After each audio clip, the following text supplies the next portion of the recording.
Hey guys, Neil here at Ottawa Comic Con 2022 at the EY Center with another very special guest. I have an amazing actor, incredible talent, and an amazing human being, Mr. Rob Paulsen. How you doing, Rob? Hello, Neil. I'm breathing and I'm not in jail, but the day's not over yet. So far, so good. Yep, exactly. So you never know. But I've had the pleasure of meeting you and interviewing you before. You're so gracious with your time, doing your character voices. If you don't already know, if you've been living under a rock for the last 3 decades, Rob has done so many great voiceovers. He's one of the voices of our childhood, really. I mean, for me, the first voices I remember Rob doing would be G.I.Joe and Transformers voices for Wally Burr. I'm that old. So, oh my God, Wally, God, Wally, we're talking about you. Yeah, I know. God bless him. Yeah, absolutely. And of course, you know, we've got to talk about Animaniacs and how it's come back in a big way. And it's so wonderfully bordering on adult humor at times. You know, there's like winks to the audience, winks to the adults and the parents in the audience and everything. And it's just phenomenal. What has it been like being back on Animaniacs for the last couple of years? Well, firstly, thank you very much for taking the time with myself and my co-actor, co-friends here, co-conspirators. Well, firstly, Animaniacs was a special show from the beginning. Anytime you have Steven Spielberg and Tom Ruegger, who created Tiny Toons, and that group of people, full orchestra, incredible music, it was a blast. And it turned out exactly the way we had hoped and did everything we expected it to do.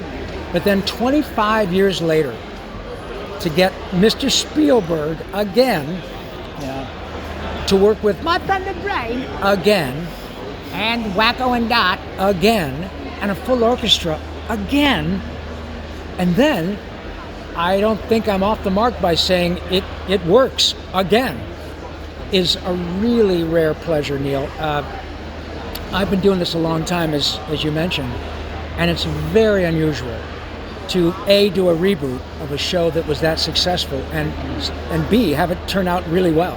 Mm-hmm. Often, actors are replaced with celebrity talent, and look, I have a lot of friends who are celebrities, and it's all about whatever a producer wants to do. Yeah. But in my case, it's the characters that are famous.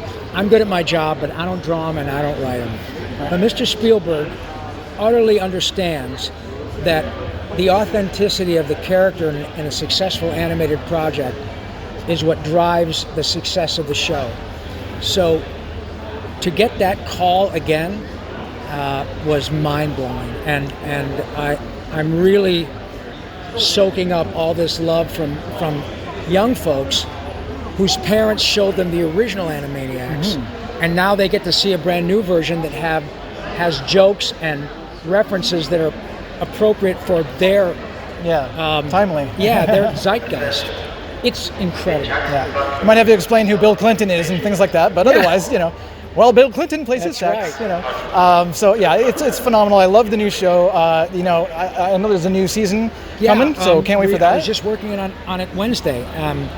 I think it drops early next year. I'm not sure, but yeah, there's a 3rd season coming out on Hulu, as Pinky likes to say. Yeah. Awesome! I can't wait. It's going to be on Teletoon here in Canada. That's right. So that's a Chorus station here, and another show that you know I got to ask you about certainly is well, there's so many shows I got to pick one now because you're on so many wonderful productions. I know that that you have. Well, you've done so many like different kinds of voices and kind of bit roles here and there, and I always tend to be able to pick out a voice that you do. And I know that you've also done like quite a few good impressions too, and things like that. Well, thank you. One question I had for Maurice actually was about, you know, have there ever been a voice where we'd like to think that we can do any voice in the world, like as an actor, you know, we could be Frank Welker and we could do anything. Oh, yeah. You know, but has there ever been a voice where you just went like, I'm doing my best, I'm doing what I can, you know, this is what it is, and it's just not kind of working for you, like it didn't, like in Satisfied didn't really work out, or? Well, at the risk of sounding self-aggrandizing, no, I've been pretty capable of doing what I've been hired to do. However, I'm smart enough to know what I'm not good at. And I'm sort of been my own governor to say, I live in Hollywood, Neil. There are many fabulous impressionists who are wonderful actors, one of which is our dear friend, the Brain. Absolutely. He's a world-class impressionist. Yeah. And improviser, all that stuff. So when you know people like that, I have in the past said, you know, the guy you want for this is Maurice LaMarche, or Frank, right. or Jeff Bennett, or whomever, Kevin Michael Richardson. All of them are great at that. Jim Meskimen, Jim Cummings. However, what I do is I'm not afraid to try an impression, and if it's not a spot-on impression of a famous person, I tweak it and make it my own with sort of overtones of what the producer mentions, and I end up having a character that's my own creation, and then I end up getting a job with that. Right. So I tell actors all the time, young actors, who say, God, you know, I can't do a great Christopher Walken, or I can't do a really good Robin Williams. Well, you don't have to. The idea is, especially with voice talent, voice acting, is that you are utterly unencumbered by the way you look.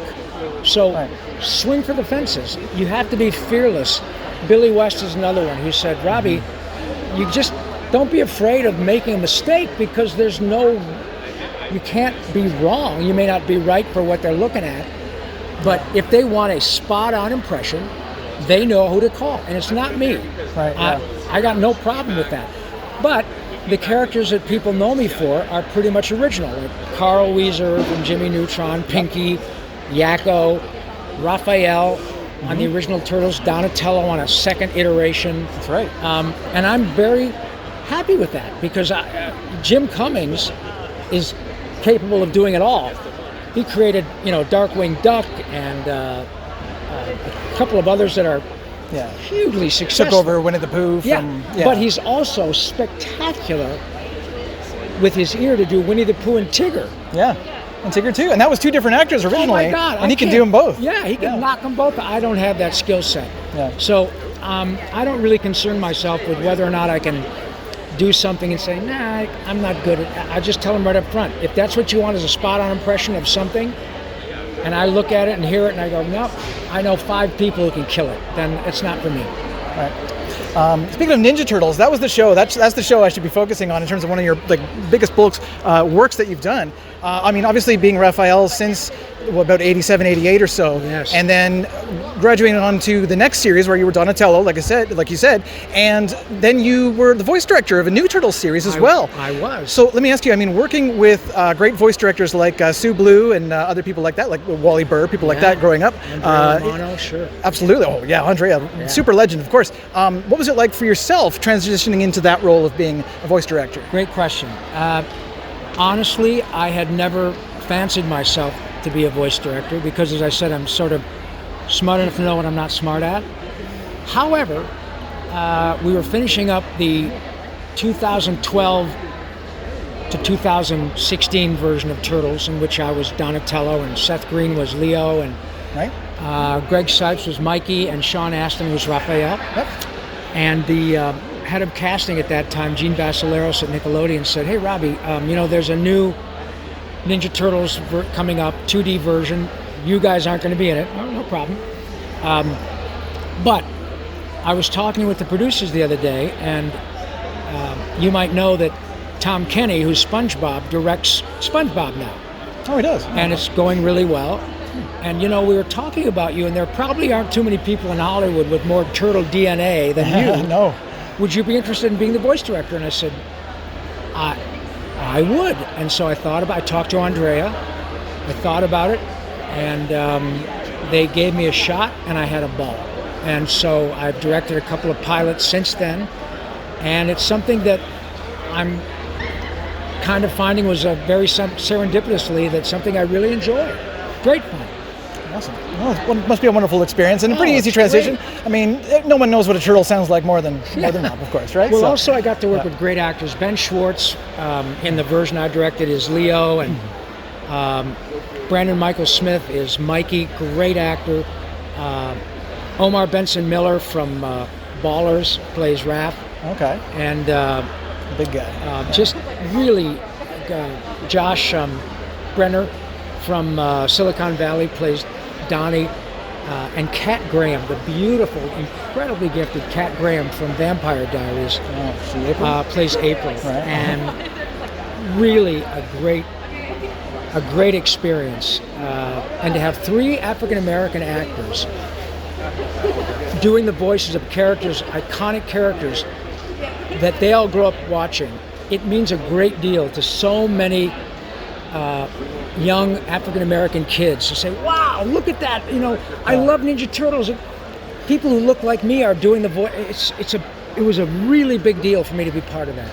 I hate to ask this question because it's been asked to every voice actor in the world a million times, but I'll ask you for a very brief answer.